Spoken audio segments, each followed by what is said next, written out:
Jonas era filho de Amitai. Um dia Deus pediu a Jonas para ir até a cidade de Nínive para pregar a sua palavra, pois aquela cidade estava em grande pecado. Mas Jonas não gostava muito dessa ideia. Pegou um barco para Tarsis, o lugar mais longe de Nínive que ele conhecia.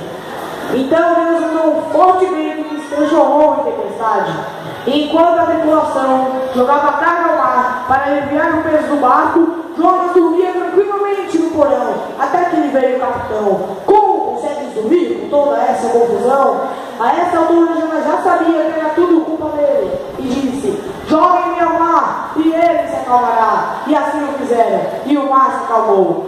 Então Deus mandou um grande peixe para impedir Jonas de se afogar. Nesse período, Jonas se arrependeu e orou a Deus.